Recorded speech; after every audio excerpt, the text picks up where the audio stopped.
사랑하는 성도 여러분, 기계는 사람이나 전문가가 고칠 수 있는데요, 과연 우리들 인생의 문제를 고치고 변화시키기 위해서 하나님께 도움을 구하고 하나님께 지혜와 능력을 의지하는 것이 무엇이겠습니까? 그것이 바로 기도하는 삶입니다. 오늘 저는 말씀을 통해서 우리가 어떻게 계속적으로 기도의 능력을 체험하면서 살아갈 수 있을 것인가, 엘리야의 삶과 엘리야의 기도의 모습을 통해서 몇 가지로 함께 배워보기를 원합니다.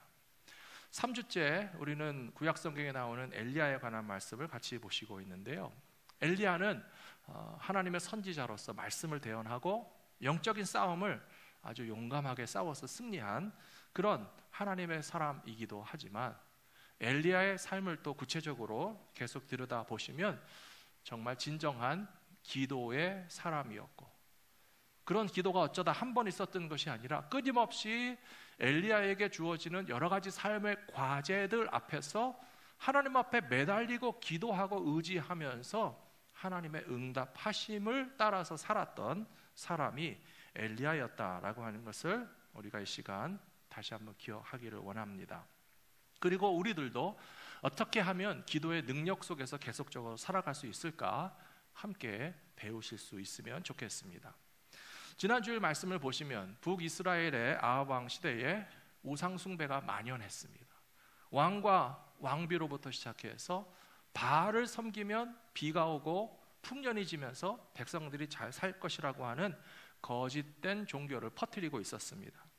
그래서 하나님께서는 엘리야를 사용하셔서 바알이 비를 내리는 것이 아니고 우상이 풍년을 주는 것이 아니고 하나님께서 멈추시면 비가 오지 않고 하나님이 주셔야만 비가 올 수 있다는 사실을 엘리야를 통해서 보여주시고 있는 것입니다.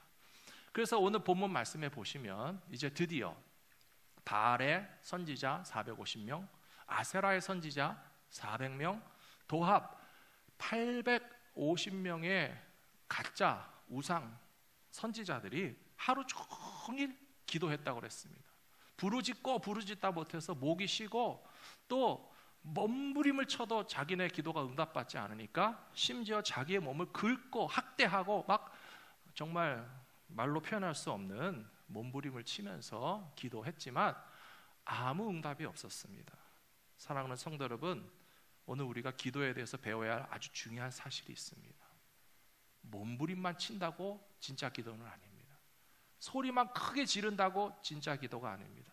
850명이 하루 종일 모여서 암만 소리 질러도 그것이 진짜 기도가 될 수 없는 이유는 살아계시는 여호와 하나님께 믿음으로 드리는 기도가 되어야 하고 하나님의 뜻대로 구하는 기도여야만 진짜 기도가 되는 것이지, 존재하지도 않는 사람이 만드는 가짜 종교와 우상에게 암만 기도하고 소리를 질러도 그런 기도는 다 헛것이고, 저와 여러분의 기도가 참된 기도가 되게 하기 위하여서 여호와 하나님 아버지께 기도하시는 저와 여러분들이 되시기를 부탁합니다.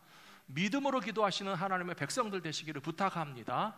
그리고 무엇보다도 엘리야와 같이 하나님의 영광을 위해서 기도하는 것이 하나님의 뜻대로 하는 기도이기 때문에 850명의 기도는 소용없고 한 사람 엘리야의 기도가 응답받는 비결이 있었다는 사실을 오늘 우리가 배워야 할 줄로 믿습니다. 그러므로 첫 번째, 기도의 사람은 어떻게 기도하는가? 하나님의 하나님 되심을 선포하는 것이 참된 기도라고 하는 것입니다. 오늘 엘리야가 기도한 내용을 잠깐 보시면 열왕기상 18장 37절에서 여호와여 내게 응답하옵소서, 내게 응답하옵소서. 이 백성에게 주 여호와는 하나님이신 것과 주는 그들의 마음을 돌이키심을 알게 하옵소서.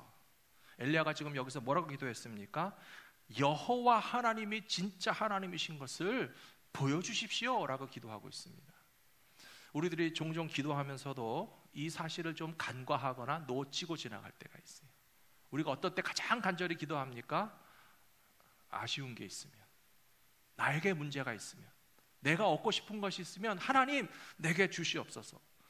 엘리야의 기도 앞부분을 보면 비슷해 보여요. 하지만 우리에게 빠져있는 것은 뭐냐 하면 하나님 나의 기도를 들어주십시오 라고 부르짖는 건 똑같은데 여호와가 하나님이신 것을 알 수 있도록 응답해 주십시오라고 하는 것을 우리가 빼놓고 있지 않은지 돌아보면서, 사랑하는 성도 여러분, 하나님의 영광이 나타나기를 위해서 기도하면 하나님께서 그런 기도를 기뻐하시고 또 들어 응답해 주신다는 사실을 오늘 배우실 수 있게 되기를 부탁합니다. 예수님께서도 겟세마네 동산에서 기도하실 때 십자가를 앞에 놓고 밤새도록 기도하셨잖아요. 인간적으로 생각하고 또 예수님의 마음으로 생각하면 십자가가 부담스러우셨어요. 십자가가 좀 힘들게 느끼셨어요. 그러므로 솔직히 개인적으로 말하면 예수님조차도 사실은 십자가를 피하고 싶었다라고 하지 않으셨습니까? 우리의 기도도 마찬가지입니다. 내가 원하고 바라고 얻고 싶은 것만 달라달라 하는 기도는 어렵지 않아요.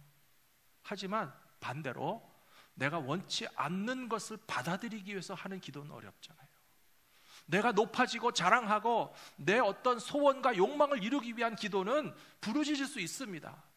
하지만 내 생각과 하나님 생각이 달라 보이는데, 예수님처럼 나로 생각하면 십자가를 지는 것이 부담스럽고 할 수만 있으면 그 십자가가 내게서 지나가기를 원하는 마음을 가지고도 예수님께서 겟세마네 동산에서 뭐라고 기도하셨는가 하면요, 내 뜻대로 마옵시고 아버지의 뜻대로 되기를 원하나이다 라고 기도하셨잖아요.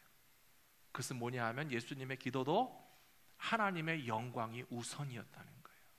하나님이 하나님 되심을 나타내기 위한 유일한 방법이 하나님의 아들이신 예수님께서 십자가를 지셔야만 하나님의 구원의 계획이 완성될 수 있다면, 나를 위해서가 아니고 하나님의 구원의 계획을 이루시기 위해서 십자가 지겠습니다 라고 하는 기도를 드리는 것처럼, 우리 모두가 엄청난 큰 문제를 놓고서 기도할 때에 나의 이익과 나의 만족과 나의 자랑만을 생각하지 않으시고, 어떻게 하면 나를 통해서, 그리고 나의 문제가 해결됨을 통해서 하나님의 하나님 되심이 나타날 수 있을까라고 하는 것을 생각하고 기도하신다면 하나님께서 저와 여러분의 기도를 반드시 들어주실 것이라고 저는 믿습니다. 믿음의 사람들이 때로는 정말 불가능한 것을 놓고서 기도하는 때가 있습니다.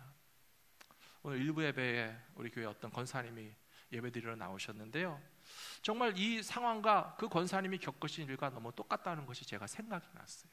불의의 사고를 당하셔서 정말 의식이 없는 상태에서 아주 대수술을 몇 번씩 받으셨고, 우리 성도들이 다 신방해서 마음을 모아서 기도하는 가운데도 정말 그 권사님의 생명이 위태로우셔서 과연 회복되실 수 있으실까 걱정되는 마음이 있었잖아요. 목숨이 위태로운 상황에서 간절한 마음으로 기도했는데요, 우리들이 기도하면서 느낀 것이 있습니다. 갑자기 사고를 당해서 생명이 위태롭고 대수술을 몇 차례나 받아서 의식이 없는 채로 자가 호흡도 못하시는 우리 권사님이 살아나신다면, 회복되신다면, 다시 이 병상을 떨치고 일어나신다면 하나님이 얼마나 영광을 받으실까. 우리 성도님들이 얼마나 기도의 능력을 체험하면서 하나님이 우리의 기도를 들어주셨구나라고 하는 것을 경험할 수 있는 그런 기회가 되었는데, 정말 하나님께서 응답해 주지 않으셨습니까? 사랑하는 성도 여러분, 내 문제를 놓고 기도하지만 하나님께서 영광 받으시기를 위해서 기도하시기 바랍니다. 우리가 필요한 것이 있기 때문에 하나님께 부르짖는 것이 사실이지만, 그 일이 응답되는 것을 통해서 하나님의 이름이 높아지는 것을 우리 마음 가운데 기억하고 기도한다면 하나님께서 기뻐하시면서 그런 기도에 응답해 주실 것이라고 저는 믿습니다. 시편 59편 16절에 보시면 다윗이 이렇게 찬송하고 기도하고 있습니다. 나는 주의 힘을 노래하며 아침에 주의 인자하심을 높이 부르오리니 주는 나의 요새이시며 나의 환난 날에 피난처이심이니이다. 나의 힘이시여 내가 주께 찬송하오리니 하나님은 나의 요새이시며 나를 긍휼히 여기시는 하나님이심이니이다. 이런 찬송의 내용이 그냥 시인이 노래를 만들듯이 해서 나온 것이 아니고요, 다윗은 너무나 실제적으로 요새가 필요했습니다. 환난 날에 피난처가 필요했습니다. 나를 지켜줄 데가 아무 데도 없었어요. 사울은 왕이죠. 군대가 있습니다. 왕궁에서 명령합니다. 하지만 다윗은 도망자입니다. 들판과 광야에서 동굴에 숨습니다.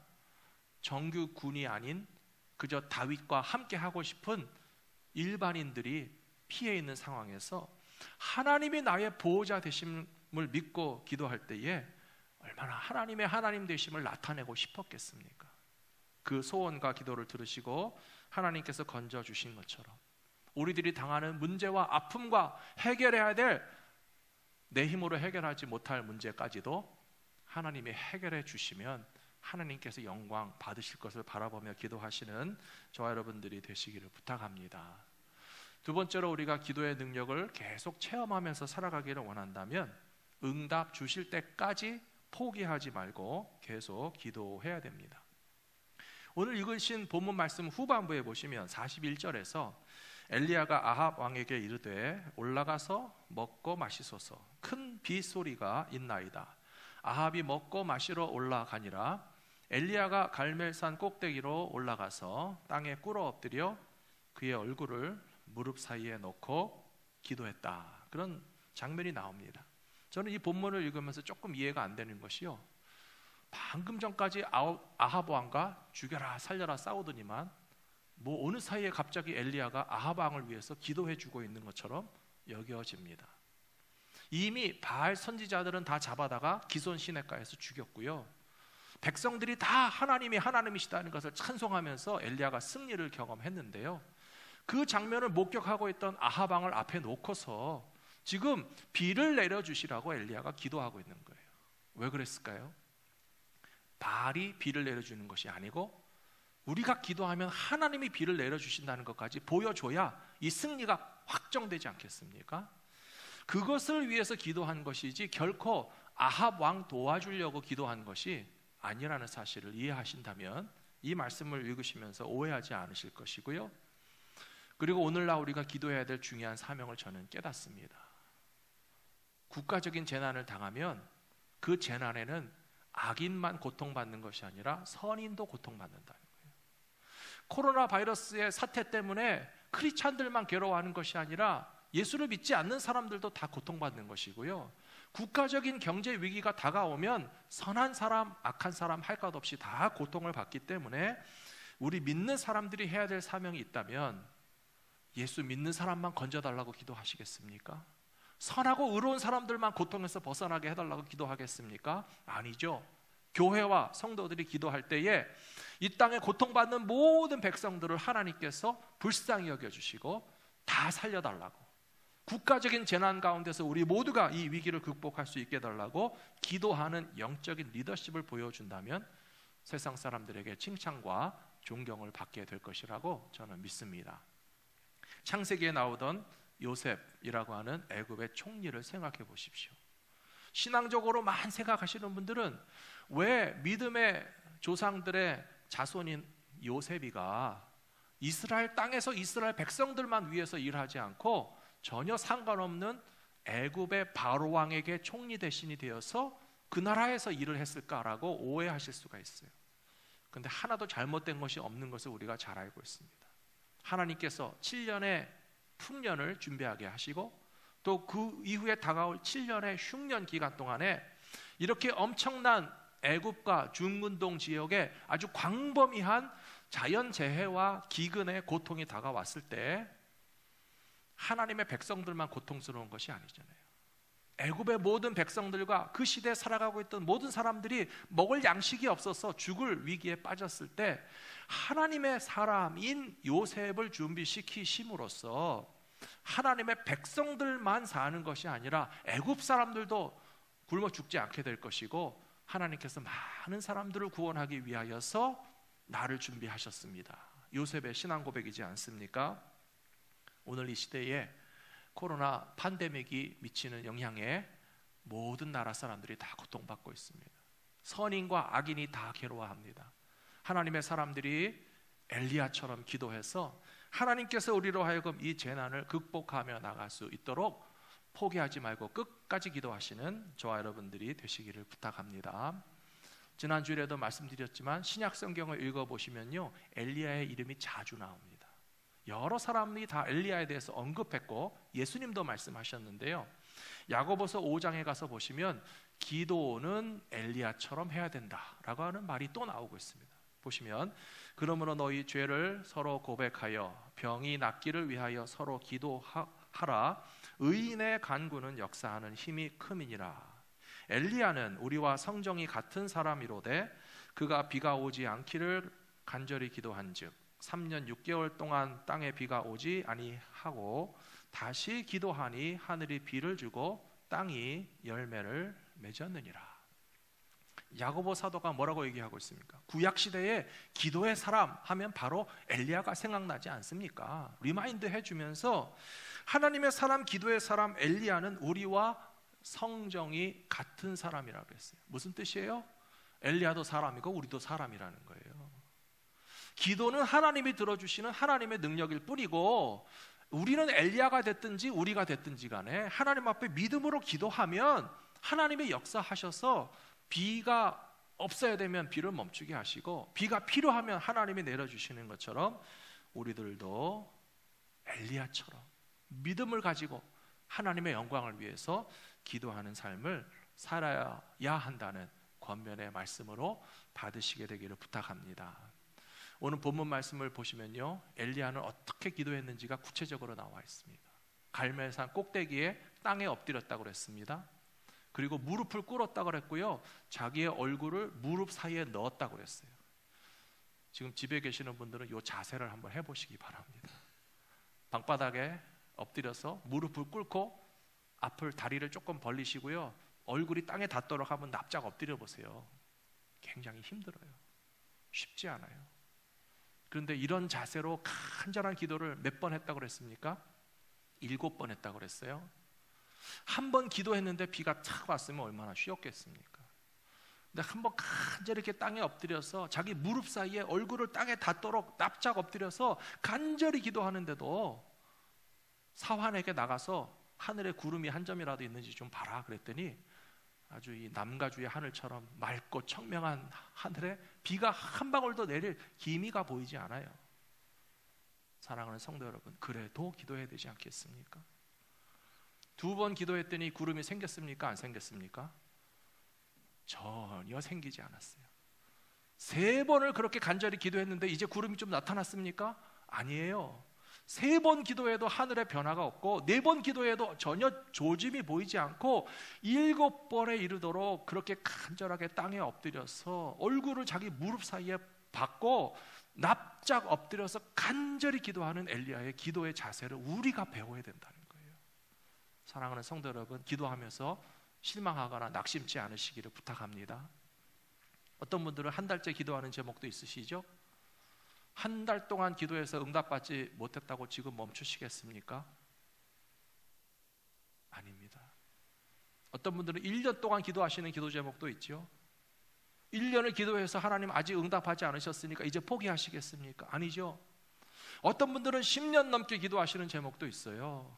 사랑하는 가족의 구원을 위해서, 내 부모님의 구원을 위해서, 내 자녀들이 정말 믿음으로 살기를 바라는 마음으로 한 달, 1년이 아니고 10년, 20년 기도하시는 분들도 계시는데 엘리야가 하늘에 구름 한 점 나타나지 않아도 7번 엎드려서 간절히 기도했던 것처럼 저와 여러분이 믿음을 가지고 간절히 기도하면 하나님의 때에 반드시 우리의 기도를 저로 응답하여 주실 것이라고 믿습니다.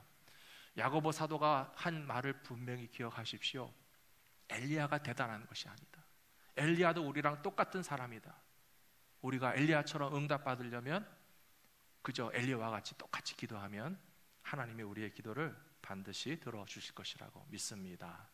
3번째로, 기도의 능력을 체험하면서 살아가는 사람들은요, 세미한 하나님의 음성을 들으면서 살아간다라고 하는 사실입니다.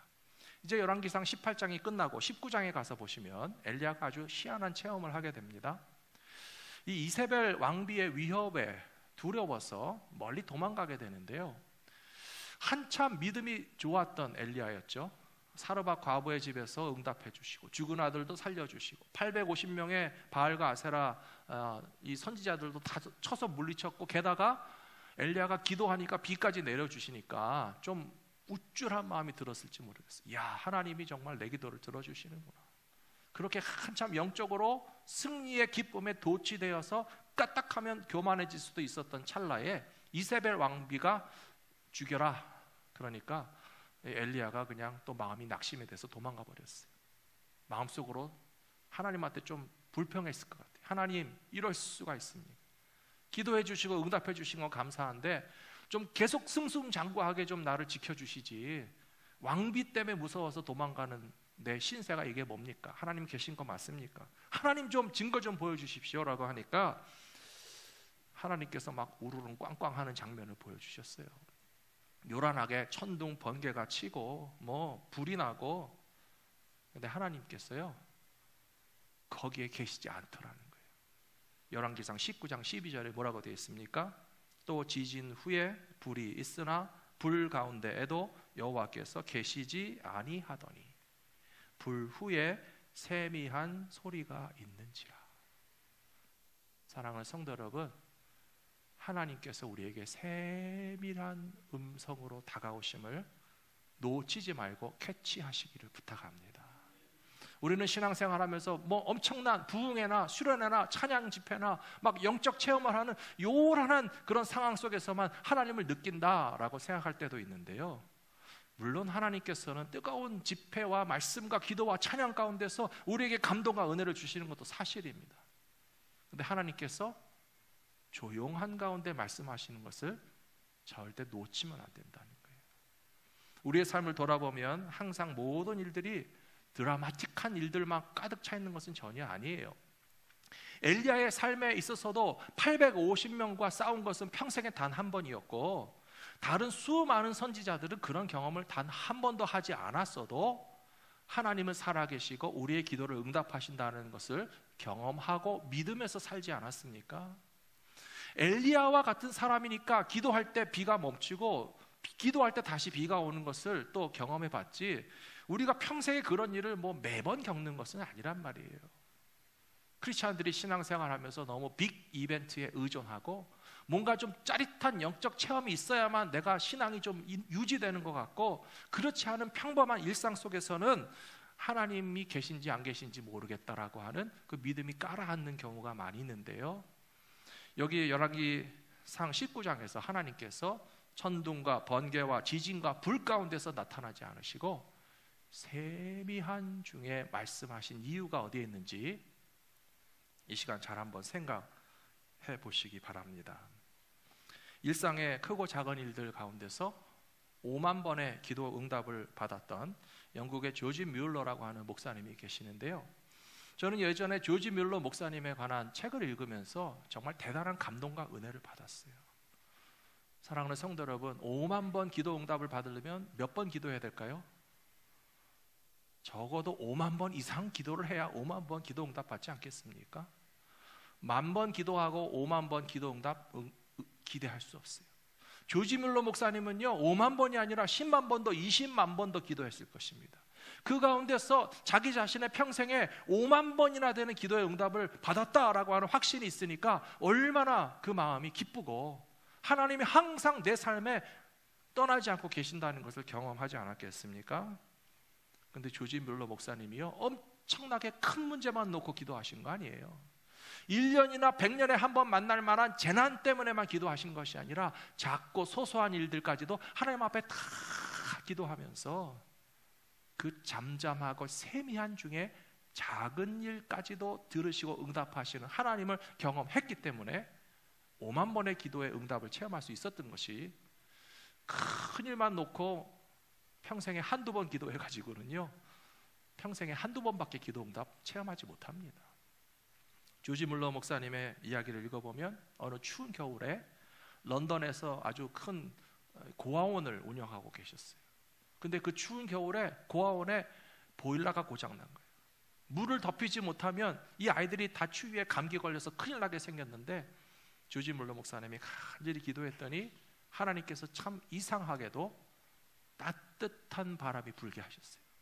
추운 겨울에 보일러 고치는데 여러 날이 지나도록 계속해서 따뜻한 바람을 보내주셔서 아이들이 감기 걸리지 않고 그 위기를 극복했다라고 하는 아주 유명한 체험과 기도 응답의 확신이 있거든요. 근데 작은 일도 많았어요. 때로는 조지 몰로 목사님이 재정이 부족하고 물질이 부족해서 참 얼마 안 되는 작은 돈을 놓고도 이 물질이 없어서 해야 될 일을 못해서 하나님 앞에 기도했거든요. 하나님, 이거 참 얼마 안 되는 작은 돈인데도 지금 이게 부족해서 이거를 못하니까 어떻게 하면 좋습니까? 기도하면서 고아원에 보내진 봉투를 열어보니까 무명의 성도로부터 작은 후원금이 도착했는데 그 헌금의 액수가 많지 않았지만 그 목사님이 필요한 그 적은 물질을 탁 채우기에 필요한 만큼 하나님께서 보내주시더라는 거예요. 사랑하는 성도 여러분, 5만 번의 기도 응답을 받는 기도의 삶이 무엇인지 잘 기억하시기 바랍니다. 큰 일만 놓고 기도하는 것이 아니고요, 큰 일이든 작은 일이든 일상 속에서 내가 경험하는 모든 문제와 아픔과 기도의 제목을 하나님 앞에 일일이 다 아뢰시는 거예요.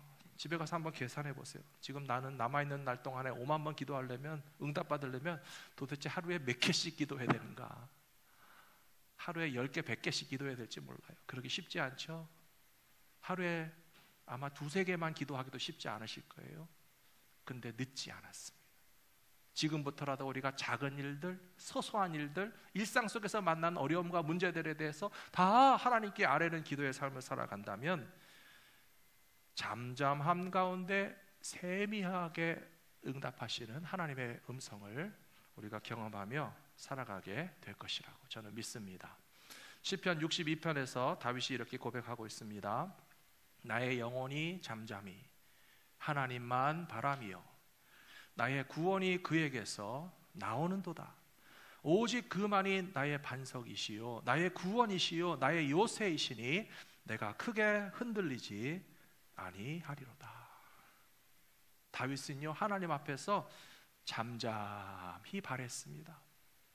물론 부르짖을 때도 있었겠죠. 큰 소리를 기도할 때도 있었겠죠. 많은 사람들과 함께 간절히 부르짖는 기도의 시간도 있었겠지만 그것보다 더 많은 시간 가운데서 다윗은 하나님 앞에 잠잠히 바랬습니다. 조용히 귀를 기울였습니다. 하나님의 음성이 세미한 가운데 들리는 것입니다. 제 목소리 들리세요? 이거보다 더 작아도 들으실 수 있어야 돼요. 하나님의 음성이 들릴 듯 말 듯한데요, 들린다니까요. 놓치지 마셔야 된다니까요.